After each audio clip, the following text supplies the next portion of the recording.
এগুলা কষ্ট সার্থক অনেক জায়গায় জীবনে ট্যুর দিছি, কিন্তু এরকম রিক্স নিছি না। আজ যে এই রিক্সটা নিতাম পারছি আর এই জায়গা আইতাম পারছি, আলহামদুলিল্লাহ অনেক ভালো লাগে। বাইরে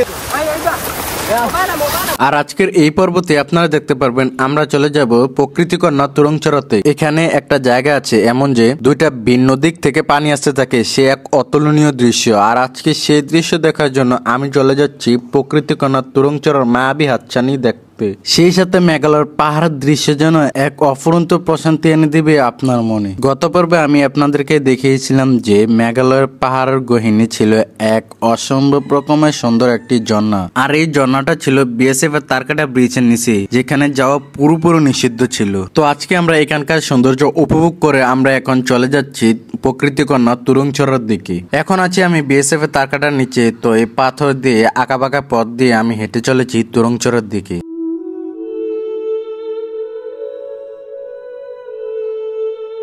মেঘালয় পাহাড়ের কুল ঘেঁষে ঝর্ণার পানি বয়ে যাচ্ছে এই জিরিপথ দিয়ে। তো আমরা এই জিরিপথ দিয়ে হেঁটে চলেছি আমাদের গন্তব্যের উদ্দেশ্যে। জঙ্গলের মাঝখান দিয়ে পাথরের উপরে বয়ে যাচ্ছে সাই সাই শব্দে পানির তীব্র স্রোত। আর এই দৃশ্য আপনার মনে এনে দেবে এক গভীর প্রশান্তি, এত ঠান্ডা এবং স্বচ্ছ জলরাশি। আর একটা বিষয় হচ্ছে যে সিলেট নগরের সৌন্দর্যটা আসলে বর্ষাকালেই বেশি উপভোগ করা যায়। আর তাছাড়া বর্ষার সময় উৎমাছড়া এবং তুরংচড়া বিছনাকান্দির সৌন্দর্যটা সবচেয়ে বেশি ধরা দেয়। অন্যান্য মৌসুমে উৎমাছড়া তুরংচড়া বিছনাকান্দি বর্মভূমির মতো গজে ওঠা উদ্যানের মতো মনে হয়।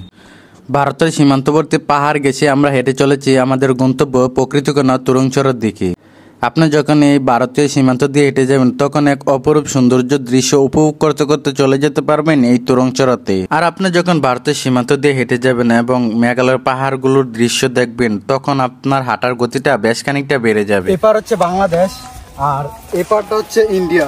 তো আমি এখন ইন্ডিয়াতে আছি আর এপারটা হচ্ছে বাংলাদেশে। এটা হচ্ছে বাংলাদেশ আর এপারটা হচ্ছে ইন্ডিয়া। তো আমি এখন বর্তমানে ইন্ডিয়ার সীমান্তবর্তী পাহাড়ে গেছে চলেছি তুরংচরার উদ্দেশ্যে। এটা হচ্ছে আগর ব্রিটিশ এর আমলে ইন্ডিয়ার একটা বাজার, যে এটার নাম হচ্ছে বরফঞ্জি বাজার, যা আগর বরফঞ্জি এটা আগর আমলের বাজার, যে আগে মানে পুরাতন মানুষ যে সময় থাকতো।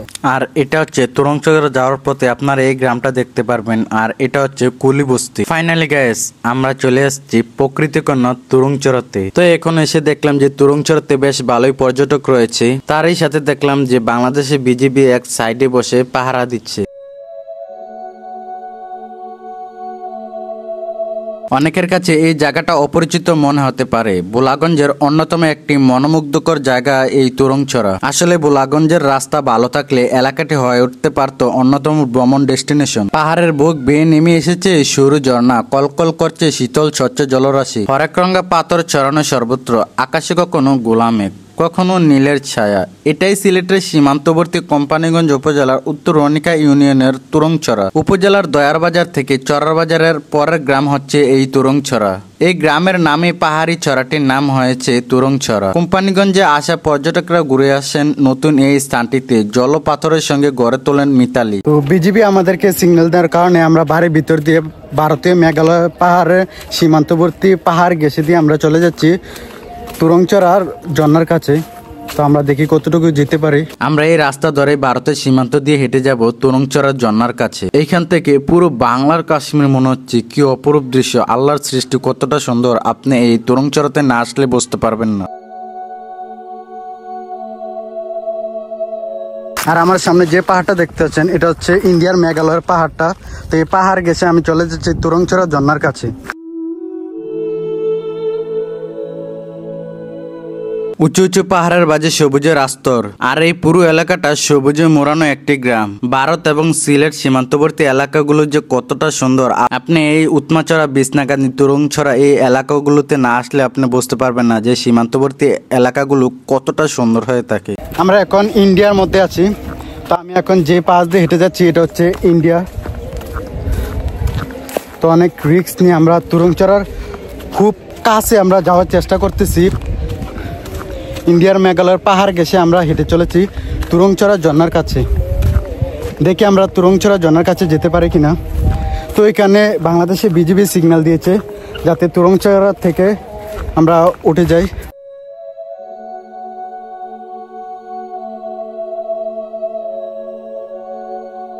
অপরূপ সুন্দর জায়গাটি। আসো খানটা তুমি দুইটা ধরে আসো ওই যে গাছ আমি সেবার জন্য হয়তো মুলাকাত দিই হয়তো খ্রিস্টান।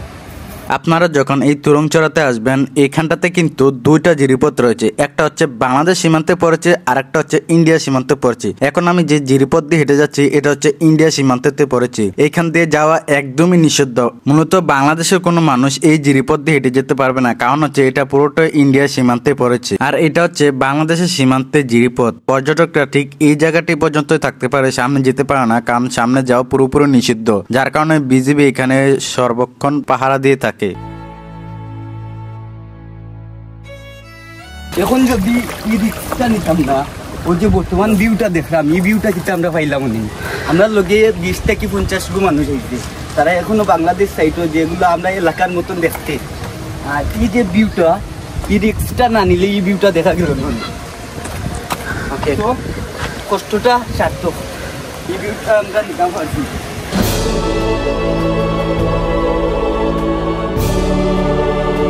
বর্তমানে আমি তুরংচড়া ঝর্ণার খুব ফ্রন্টে আমি যাওয়ার চেষ্টা করতেছি। একদমই তুরংচড়া ঝর্ণার ফ্রন্টে আমি আছি। আপনারা দেখতে পাচ্ছেন যে অনেকটা রিস্ক নিয়ে বিজিবি সিগন্যাল অমান্য করে আমি তুরংচড়া খুব ঝর্ণার কাছে চলে এসেছি, তো যেটা অনেক রিস্কের ব্যাপার। তো আপনারা এই ভুলটা কখনোই করবেন না।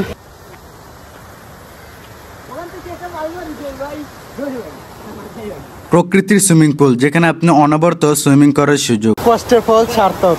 এত রিস্ক নিয়ে এখানে এসে যখন এই ভিউটা দেখি তখন সত্যি মনে এক অন্যরকম প্রশান্তি কাজ করে। সবচেয়ে বড় ব্যাপার হলো চারপাশ এত নির্জন মানুষহীন যে পানির প্রতিটা বিট হৃদয়ে গিয়ে লাগে একদম। এখানে বিজিবি বা ভারতের বিএসএফ এর তৎপরতা কম হলেও যারা যাবেন দয়া করে বেশি উপরের দিকে যাবেন না। সীমানা আমি বলে দিচ্ছি, পার ধরে যত আগাতে থাকবেন পানির স্রোত তত বাড়তে থাকবে, এবং একটা জায়গা ছোট বাসের সাঁকু আছে, এর ঠিক আগ পর্যন্ত বাংলাদেশ। আর মেইন ভিউ যেটা ওই লোকে ওই জায়গা পাই ভাই একটু দেখাই দিন। আলহামদুলিল্লাহ অনেক দেখতে আইছি, কষ্ট সার্থক। অনেক জায়গায় জীবনে ট্যুর দিছি কিন্তু এরকম রিক্স নিছি না। আজ যে এই রিক্সটা নিতাম পারছি আর এই জায়গা নাইতাম পারছি, আলহামদুলিল্লাহ অনেক ভালো লাগে। ভাই সেফটি দেখাও পিক জয়রাম কি ভাই, জয়রাম কি